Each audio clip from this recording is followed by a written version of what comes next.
My name's Boff Whalley and I'm the composer of the music. Strangely enough, even before the idea of this show opening in Coventry, the thing that was really inspired by was the two-tone ska thing, because it's set in a time into the late 70s when kind of punk and ska were kind of battling with that earlier counterculture, you know, the hippies and all that sort of thing. And ska and reggae were the things that the punks and the hippies shared, if that makes sense. So I really wanted to use that kind of music, yeah.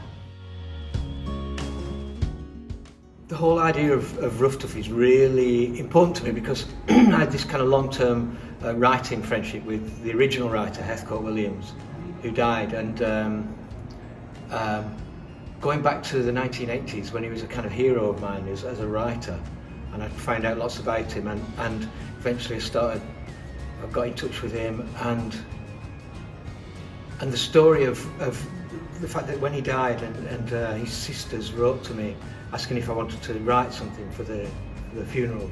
So I just wrote a small eulogy and sang it, just a little tune kind of in honour of him, and it was kind of about how he had this kind of playful objection to normality always, and that was a lovely thing to celebrate.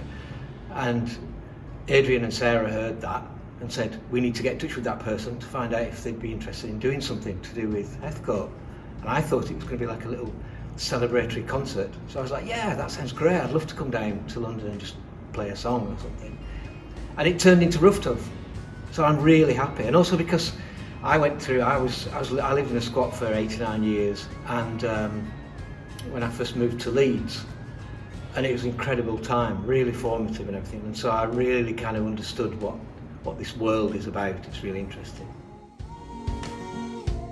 Well, the process has been really difficult, obviously because of COVID. You know, I ended up trying to do research and development and read-throughs online on Zoom. It's really incredibly unsatisfying. It's a really bad way to bring a group of people together to try and work out what works, especially for me with the music. So I felt like it's all been done quite a lot in isolation. So to actually get back in a theatre with people, playing music and suddenly thinking, oh, of course, that chorus is rubbish, let's get rid of that. You know, and you've lived with it for ages and it's fine, but as soon as you bring it together with people, then you really find out what works. So it's so lovely to be back, you know, actually in person with people.